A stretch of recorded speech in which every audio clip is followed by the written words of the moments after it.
Chapter 206, Grade 2 Sealed Artifacts. In the corridor within the deep and serene basement, the nearly 4-meter-tall bone messenger disappeared before Klein's eyes after taking the letter.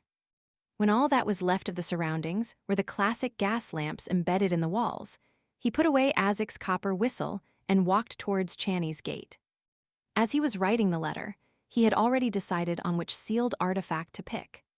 Firstly, it would be almost impossible for the Grade 3 sealed artifacts to have any effect on the baby in Megos's stomach, unless it was an item like the mutated sun's sacred emblem, which had hidden powers. But at that very moment, in such a situation, Klein wasn't in the mood to explore or research a secret that might or might not exist. Plus, most sealed artifacts would carry a certain level of danger for the user. So, Klein eliminated the Grade 3 sealed artifacts that would weaken the user without affecting the enemy. Secondly, the Tinjin Nighthawks didn't have any Grade 1 sealed artifacts and only 3 Grade 2 artifacts. That was originally a secret that Klein wasn't allowed to know, but due to the urgency of the situation, Dunn made use of an emergency clause and told him the general situation. Dunn Smith couldn't hold any other sealed artifacts at the same time while holding St. Selena's ashes. And behind the Tinjin City's Channy's gate, there were 3 Grade 2 sealed artifacts: 2030, 2078, and 2105. The name of 230 was Inexhaustible Poison. It originated from a Beyonder with an unknown sequence name who suddenly went mad and cut his wrist to commit suicide. He let his blood flow into an ordinary silver cup. But when his blood ran dry, the silver cup wasn't filled, and the liquid in the cup became crystal clear and alluring. It was a temptation that even a Sequence 5 Beyonder had failed to resist. After he drank the liquid, he died of poisoning on the spot. After the person died, the poison seeped out through his pores and pooled together again. Its volume was the same as before he drank it, not one bit less. Dunn said that the researchers in the Holy Cathedral suspected that the poison could kill a high sequence Beyonder. However, the question lay within the fact that it was almost impossible for a high sequence Beyonder to be tempted to drink it. Furthermore, the traits of 2030 were obvious, so no one would consume it by accident. If one wanted to poison them, they had to first capture them, seize control of them, and then force it down their throat. But then, why go through the trouble? 2030 would constantly tempt the living things around it to drink it. The user had to be fully focused on resisting its power. Any slight negligence would make one drink the poison as though it was only natural to do so. When Dunn finished his description, Klein decided, almost instantly, to not pick that sealed artifact. The name of 2078 was Door of Death. Its appearance was like a normal wooden door. Any living thing that passed through it would die instantly. No high-sequence Beyonder had ever participated in the test. It possessed living traits and constantly attempted to escape. It could change its appearance and disguise itself into pre-existing doors. If the user made any mistakes, he would lose control of it. Then, he would need to be careful and not pass through any door near him. He would have to try to wait at the original spot for help or break through a wall to escape. Klein thought of using 2078, but after reevaluating the latter two, he felt that the intuition of a legendary creature would be very sharp and would be able to differentiate whichever door was the door of death. In the end, he decided to pick 2105. The name of the sealed artifact was Blood Vessel Thief. It looked like a thick, stiffened blood vessel. Anyone who touched it, regardless of whether they were protected or not, would have their life stolen. In the beginning, it wouldn't be obvious, but if one didn't break contact with it, the effects would be visible half an hour later. Dunn said that a Sequence 5 heretic held onto it for 2 hours. He turned from a brawny man in his 30s into a hunched old man who had loose skin, thin white hair, and missing teeth. The most important trait of 2105 was that the person wearing it would have the chance to steal an ability from a target within a specific range. Even high-sequence Beyonders could be robbed of their abilities, but the probability was smaller. Within a 10-minute time period, the person who was robbed would lose the corresponding ability, while the person who wore the item would be able to use the ability skillfully. 10 minutes later, the ability would vanish, and the person who was robbed would need to wait a couple of days to recover. Regardless of whether it works or not, it will at least raise the probability of success from 5% to 10%. I'm the king of yellow and black who wields good luck, after all. Besides, our main goal is just to take precautions and make preparations to deal with the worst-case scenario.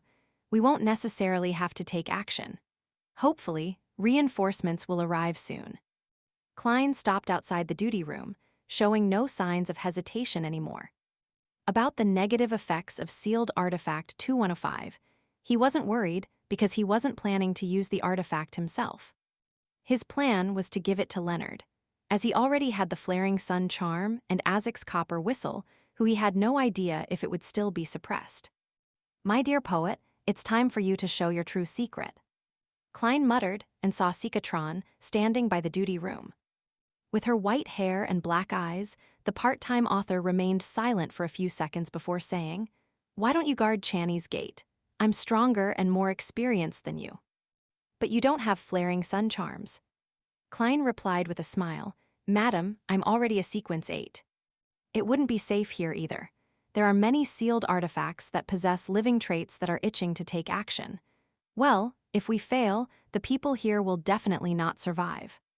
"Ha ha, our goal upstairs is to buy time and wait for reinforcements. It might be safer than being around Channy's gate." Sikatron puckered her lips slowly and drew a crimson moon on her chest. "May the goddess bless all of you." As Dunn didn't have the time to write the document in time, Klein couldn't enter Channy's gate directly. All he did was watch Sikatron push open a tiny crack and enter. After a few minutes, she appeared by the door, and she was holding a thick, blood-tainted, pale blood vessel in her left hand. Klein extended his hand to take it, and he immediately felt a faint current surging in his body. In the reception hall of the Blackthorn Security Company, Leonard had already shaken off his stiff state from earlier, and his expression didn't look abnormal as he talked about the recently discovered house that Lanevis rented before. "Is that so? He never told me about it before." Megos replied normally, creasing her eyebrows slightly. Then she grabbed her blonde hair, pulled out a handful, and casually threw it into the trash can by the side. Leonard was dumbfounded. He gulped with difficulty, and his palms were full of cold sweat once again. Klein walked up the stairs to the second floor with the blood vessel thief in his left hand. He looked at the door that led to the Nighthawk's break room, where Dunn Smith stood silently in his black trench coat. His eyes were gray and deep, just like when they had first met. "Reintroducing myself, Nighthawk Dunn Smith." The voice of the past sounded in Klein's ears as the scene of Dunn by Kenley's corpse flashed in his head. There was blood all over his mouth. He suddenly fell silent and walked over. He lifted his left hand and said, "Captain, I picked sealed artifact 2105. I plan on letting Leonard use it." Dunn nodded slightly. He didn't ask why but turned and pointed at his office as he spoke. "The Holy Cathedral sent a telegram. They said that they'll gather a team of strong Beyonders immediately and asked us to stall for as much time as possible and try to wait. About those coincidences, they didn't give any reply. I think they don't have any conclusions as of yet. Or perhaps the person who handles the telegrams doesn't know the actual situation and has no way to make guesses. You know, we have to make the best use of time. Telegrams can't be too long." "Yes," Klein nodded. He got closer to the partition and looked outside as he said, "How's the situation?" "Nothing strange as of yet." Dunn looked down at the Saint's ash box in his left hand. Seeing how Leonard and Megos were having a good time chatting, Klein didn't interrupt them. He retreated to the Nighthawks' recreation room and faced Dunn with the corridor in between them. Just then, Dunn suddenly let out a self-deprecating laugh. "I forgot something."